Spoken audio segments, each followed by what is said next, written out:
வெண்முரசு. நீர்க்கோலம் 2. வாசிப்பது சந்தீப். 1. குருதிச்சாயல். புலர்காலையில் காலடிச் சாலையின் ஓரமாக கட்டப்பட்டிருந்த வழிவிடுதி ஒன்றிலிருந்து பாண்டவர்களும் திருப்பதியும் கிளம்பினார்கள். முந்தைய நாள் இரவு செறிந்த போதுதான் அங்கே வந்து சேர்ந்திருந்தனர். அது அரசமரத்தின் அடியில் கட்டப்பட்டிருந்த சிறிய மரப்பட்டை கூரையிடப்பட்ட மண் கட்டடம். வழியருகே அது விதர்ப்ப அரசன் அமைத்த விடுதி என்பதை சுட்டும் அறிவிப்பு பலகை அரச முத்திரையுடன் அமைந்திருந்தது. செம்மொழியிலும் விதர்ப்பத்தின் கிளை மொழியிலும் எழுதப்பட்டிருந்த அறிவிப்புக்கு கீழே மொழியறியா வணிகர்களுக்காக குறிவடிவிலும் அச்செய்தி அமைந்திருந்தது. அது ஆளில்லா விடுதி.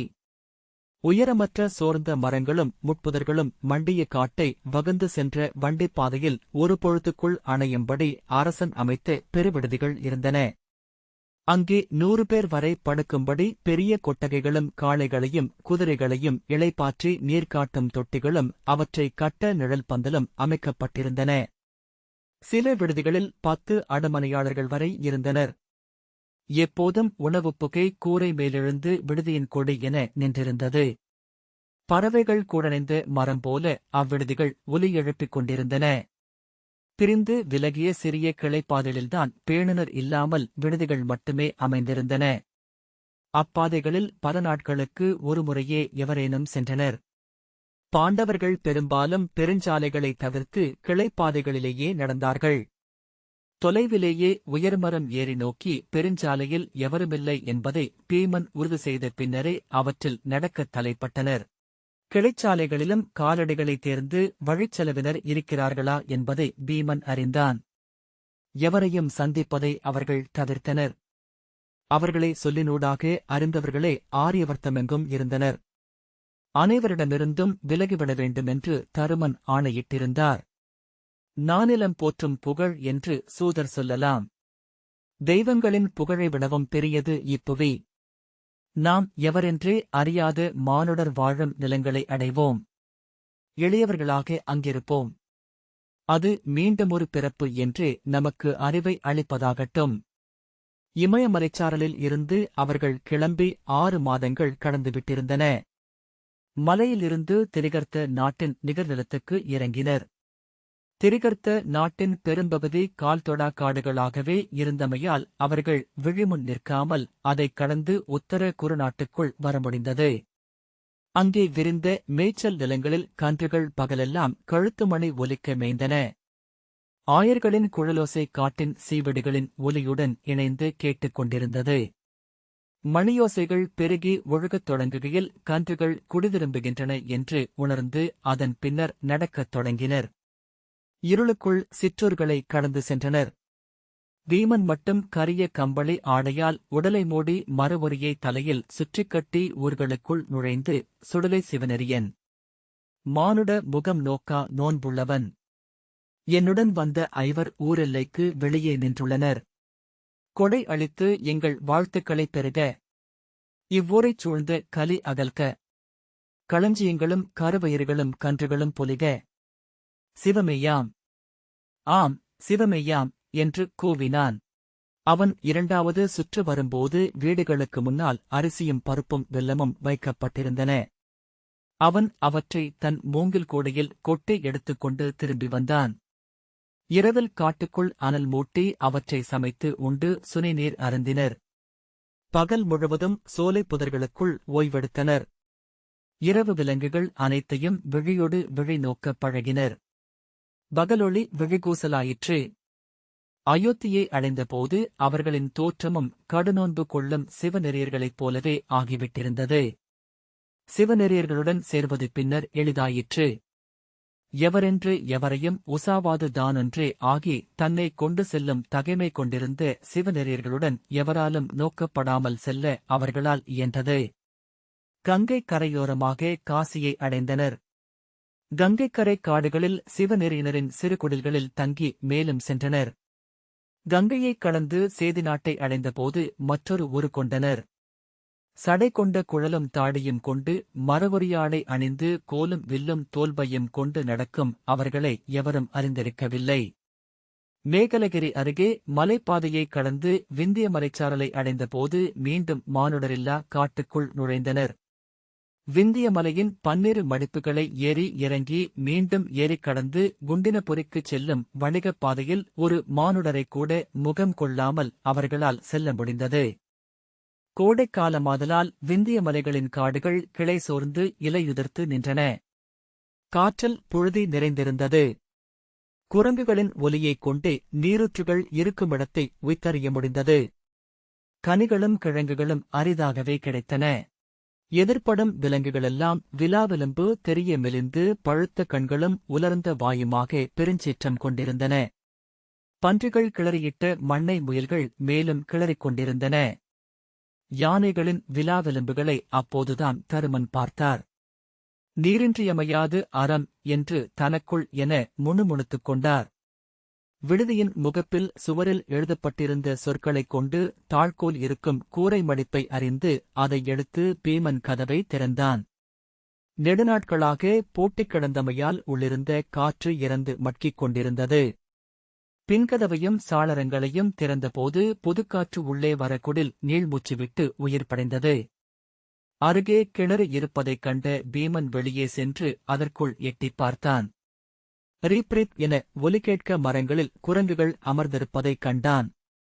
அன்னைக் குரங்கு அவன் கண்களைக் கண்டதும் நல்ல நீர்தான் என்றது.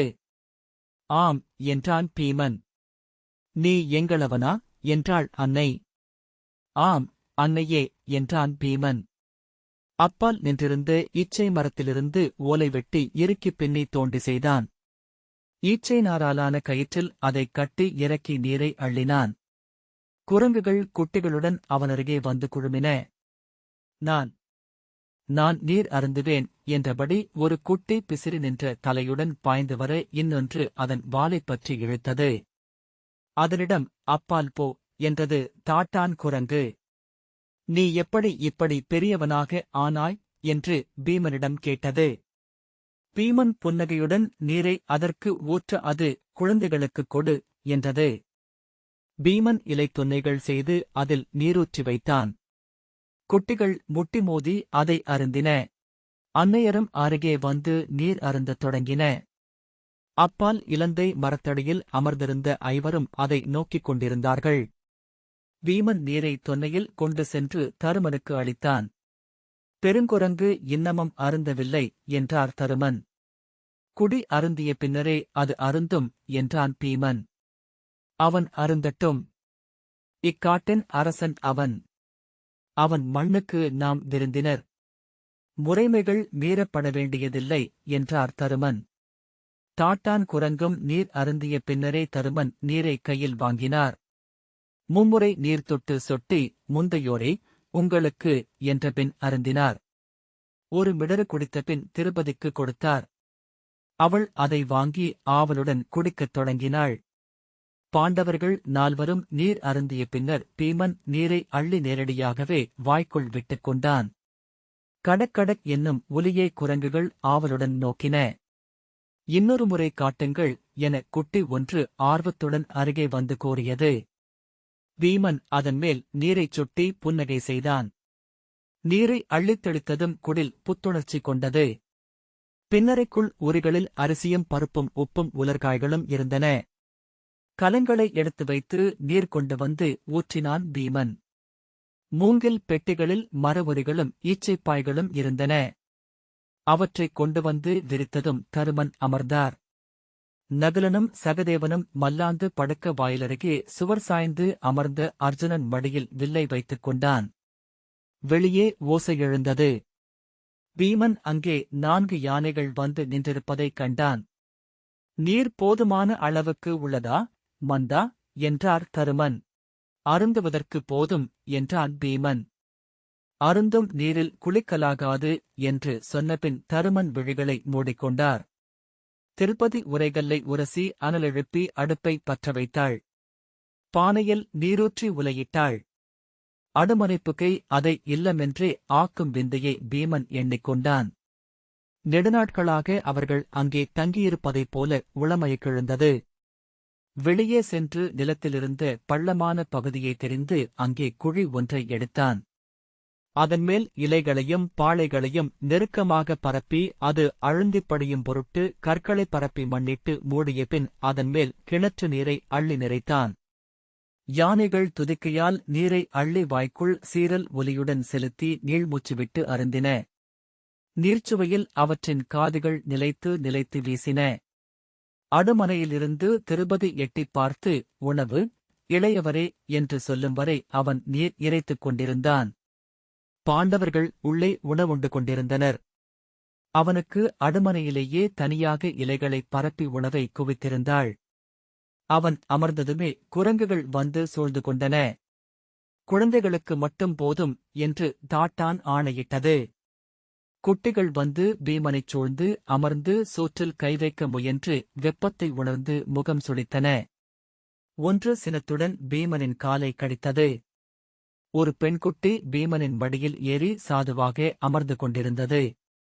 அதன் காதுகள் மலரிதழ்கள் போல ஒளி ஊடுருவும்படி சிவப்பாக இருந்தன. மென்மயர் உடலும் மலர்புல்லி போலவே தோன்றியது. முதல் பிடி சோற்றை அள்ளி உள்ளங்கையில் வைத்து ஊதி ஆற்றிய பின் அதன் வாயில் ஊட்டினான் பீமன். அது வாய்க்குள் இருந்து சோற்றை திரும்ப எடுத்து உற்று நோக்கி ஆராய்ந்த பின் அன்னையிடம் சுவை என்றது.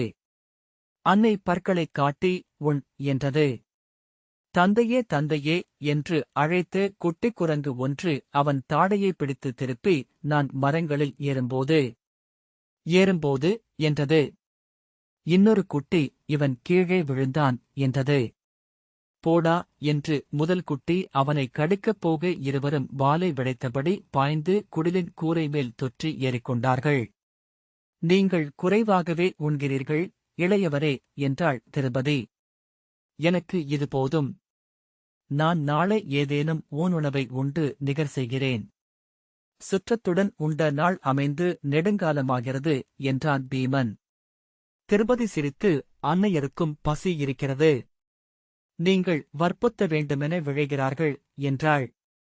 பீமன் நகைத்து, பெரும்பசி கொண்டவன் தாட்டான்தான்.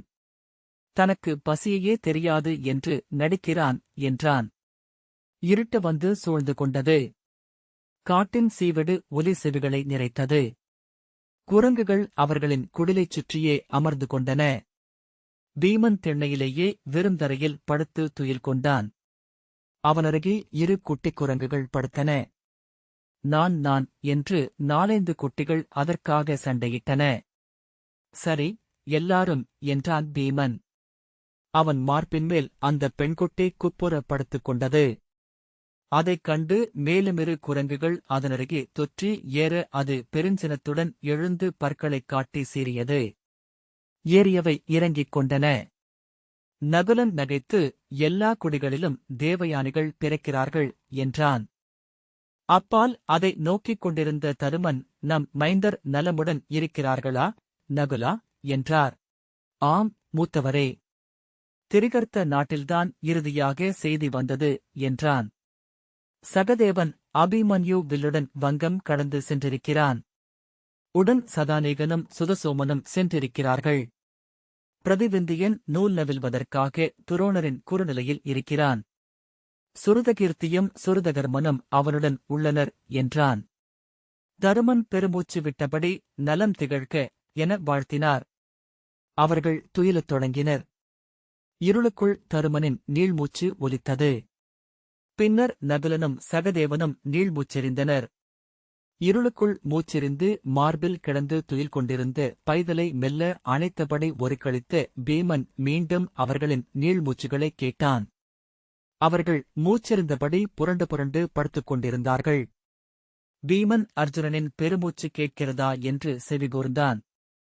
நெடுநேரம் அர்ஜுனன் இருளுக்குள் மறைந்துவிட்டவன் போலிருந்தான். அவன் எங்கிருக்கிறான்? உடல் உதிர்த்து எழுந்து சென்று விட்டிருக்கிறானா? பின்னர் அவன் அர்ஜுனனின் நீள்மூச்சை கேட்டான். அது அவனை எளிதாக்கியது. பிறிதொரு நீள்மூச்சுடன் அவன் புரண்டு படுத்தான். துயிலுக்குள் ஆழ்ந்து செல்லும்போதுதான் திருப்பதியின் நீள்மூச்சை கேட்கவே இல்லை என நினைவு கூர்ந்தான். வெயில் வெண்ணொளி கொண்டு மண்ணை எரிக்கத் தொடங்குவதற்கு முன்பே பாதித் தொலைவை கடந்துவிடலாமென்று எண்ணியிருந்தனர். ஆனால் மிக விரைவிலேயே சூரியன் தழலென மாறிவிட்டிருந்தான். கூழாங்கற்கள் அனல் துண்டுகள் என்றாயின.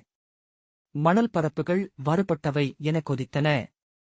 புல்தகடிகளை தேடித் தேடி காலடி வைத்து செல்ல வேண்டியிருந்தது. அவர்களின் கால்கள் 12 ஆண்டுகாலம் கற்களிலும் முட்களிலும் பட்டு தேய்ந்து மரப்பட்டைகளென ஆகிவிட்டிருந்தன. ஆயினும் கூட அங்கிருந்த வெம்மை அவர்களை கால் பொத்திக் கொண்டு விரைந்து நிழல் தேடச் செய்தது. கானேகிய முதநாட்களில் ஒருமுறை பீமன் மரப்பட்டையால் மிதியடிகள் செய்து திருப்பதிக்கு அளித்தான்.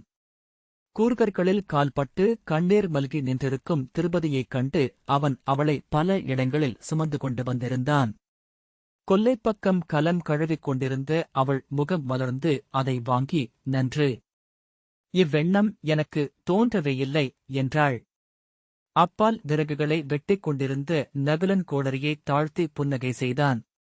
குடில் திண்ணையில் அமர்ந்திருந்த தருமன் நோக்கை விலக்கி மெல்லிய குரலில், காடைகளென்பது தவம். நாம் அறத்தால் கண்காணிக்கப்படுகிறோம் என்றார். திருப்பதி விழிதாழ்த்தி கையால் மிதியடியை விலக்கிவிட்டு குடிலுக்குள் திரும்பிச் சென்றாள். பீமன் கசப்புடன் அதை நோக்கிவிட்டு வெளியே சென்று காட்டுக்குள் வீசினான். வழிநடையின் வெம்மையும் பொழுதியும் கொண்டு அவர்கள் விரைவிலேயே களைப்படைந்தார்கள். பொழுது நிறைந்த காற்று மலைச்சரிவில் சருகுத்துகள்களுடன் வந்து சுழன்று வீசிக் கொண்டிருந்தது.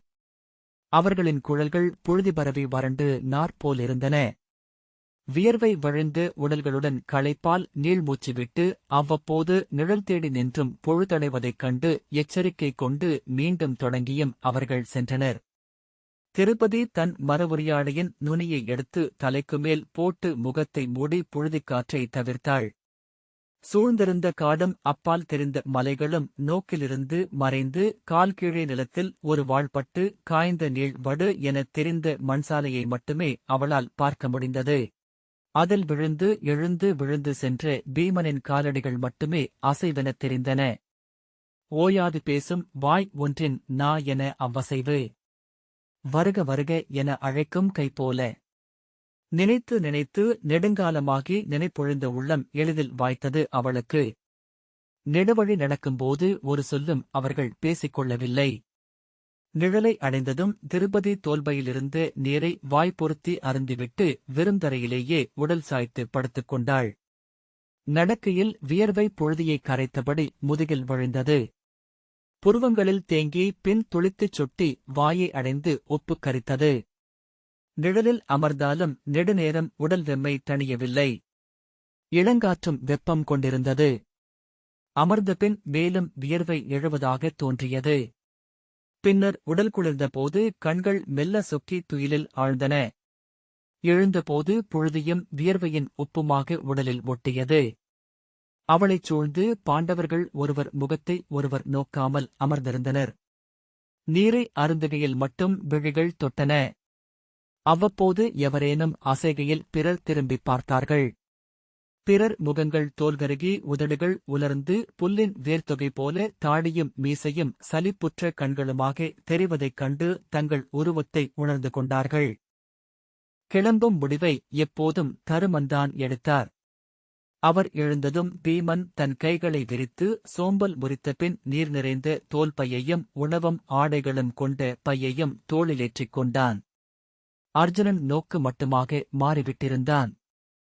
நகுலனும் சகதேவனும் தங்களுக்குள் விழிகளாலும் தொடுகையாலும் ஓரிரு சொற்களாலும் உரையாடிக் கொண்டு பின்னால் வந்தார்கள். மீண்டுமொரு நிழலில் அவர்கள் அமர்ந்தபோது பீமன் திருப்பதியின் கால்களை பார்த்தான். குதிகால் வளைவு நெருக்கமாக வெடித்து உலர்களை மண்ணால் ஆனது போலத் தெரிந்தது. விரல்களின் முனைகளும் முன்கால் முண்டுகளும் காய்த்து விளாங்காய் ஓடு போலிருந்தன. அவன் கை நீட்டி அவள் கால்களை தொட்டான். மரவொரியை முகத்தின் மேல் போட்டு துயின்று கொண்டிருந்த திருப்பதி கனவு கண்டவள் போல புன்னகைத்தாள். அவன் அவள் கால்களை தன் கைகளால் அழுத்தி நீவினான். பின்னர் எழுந்து சென்று பசை கொண்ட பச்சிலைகளை எடுத்து வந்து சாறு பிழிந்து அவள் கால்களில் பூசி விரல்களால் நீவத் தொடங்கினான். புழுதி விலகியதும் இலைகளால் அழுந்த துடைத்தான். காய்த்த காலின் தோலில் முட்கள் குத்தியிறங்கி முனையொடிந்திருந்தன. அவன் நீண்ட முள் ஒன்றை எடுத்து வந்து முட்களை அகழ்ந்து எடுக்கத் தொடங்கினான். ஒவ்வொரு முள்ளையாக எடுத்து சுட்டுவிரல் முனையில் வைத்து நோக்கி வியந்தபின் வீசினான். முட்களை எடுக்கும் தோறும் முட்கள் விரல் முனைக்கு தட்டுப்பட்டுக் கொண்டே இருந்தன. அவனை பாண்டவர் நால்வரும் கூர்ந்து நோக்கிக் கொண்டிருந்தார்கள். அர்ஜுனனின் விழிகள் சுருங்கி உள்ளே நோக்கு கூர்முனை என ஒளிகொண்டிருப்பதை பீமன் கண்டான். பெரிய முட்களை உருவி எடுத்த இடங்களில் இருந்து குருதி கசியத் தொடங்கியது. சற்று நேரத்தில் அவள் உள்ளங்கால் குருதியால் சிவந்து தெரிந்தது. பீமன் பச்சிலைச்சாற்றை ஊற்றி கைகளால் வருடிக் கொண்டிருந்தான். குருதி நின்றபின் அவன் பெருமூச்சு விட்டு கால் மடித்து அமர்ந்தான். நகுலனும் சகதேவனும் பெருமூச்சு விட்டனர். அர்ஜுனன் முனகுவது போல ஏதோ ஒலி எழுப்பி வில்லுடன் எழுந்து சென்றான். பீமன் தருமனின் பெருமூச்சை எதிர்பார்த்தான். நீண்ட நேரத்திற்குப் பின் எந்தையரே என்றார் தருமன். விதர்ப்ப நாட்டில் சௌபர்ணிகை என்னும் சிற்றாற்றின் கரையில் மூங்கில் புதர் சூழ்ந்த சோலைக்குள் அமைந்திருந்த தமனரின் தவக்குடிலுக்கு பின்மாலை பொழுதில் பாண்டவர்களும் திருப்பதியும் வந்து சேர்ந்தார்கள். திருப்பதியை பீமன் ஒரு நார்த்தொட்டில் அமைத்து தன் முதுகில் அமரச் செய்து தூக்கிக் கொண்டு வந்தான். தொலைவிலேயே குறுநிலையின் காவிக் கொடியை அர்ஜுனன் கண்டு சுட்டிக்காட்டினான். அங்கு செல்வதற்கான பாதை பொன்மூங்கில் காடுகளுக்கு நடுவே வளைந்து சென்றது. மூங்கில் புதர்களுக்குள் யானைக் கூட்டங்கள் நின்றிருந்தன. அவை பீமனை ஆழ்ந்த ஒலியால் யார் என வினவின. பீமன் அதே ஒலியில் தன்னை அறிவித்தான். அன்னை யானை நன்று செல்க என வாழ்த்தியது. காலடியில் ஒரு நாகம் வளைந்து சென்றது. சௌபர்ணிகையில் மிகக் குறைவாகவே நீர் ஓடியது. சிறிய பள்ளங்களில் ஒளியுடன் தேங்கிய நீர் ஒரு விளிம்பில் மட்டும் வழிந்தெழுந்து வளைந்து சென்று இன்னொரு சிறு பள்ளத்தை அணுகியது. ஆற்றுக்குள் மான்கணங்கள் நீர் அருந்திக் கொண்டிருந்தன. காலடியோசை கேட்டு அவை திடுக்கிட்டு தலை தூக்கி செவிகோட்டி விழித்து நோக்கி உடலதிர்ந்தன. தமனரின் குடிலில் அவரும் 4 மாணவர்களும் மட்டுமே இருந்தனர்.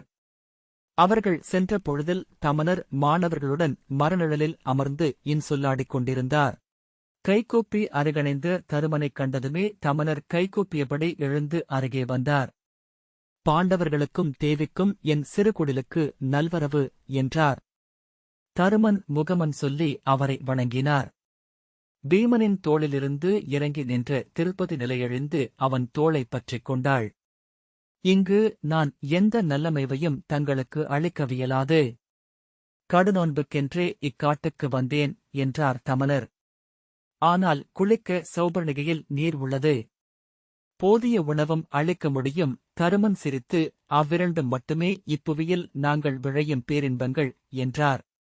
வருக என தமனர் அவர்களை அழைத்துச் சென்றார். அவர் அளித்த குளிர் நீரையும் கனிகளையும் அவர்கள் மரநிழலில் அமர்ந்து உண்டனர்.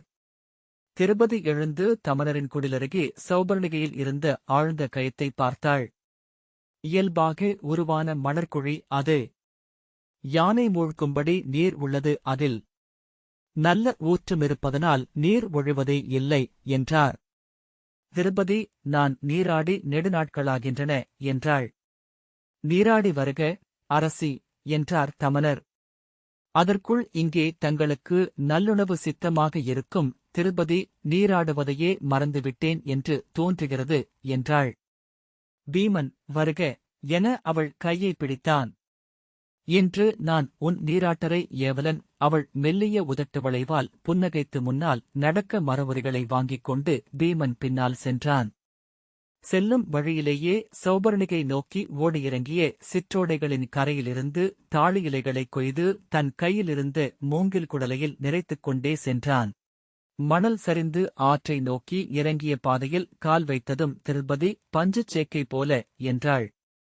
பீமன் புன்னகை செய்தான். வெண்மணலில் பகல் முழுக்க விழுந்த வெயிலின் வெம்மை எஞ்சியிருந்தது. ஆனால் அதுவும் கால்களுக்கு இனிதாகவே தெரிந்தது. கயத்தின் கரையில்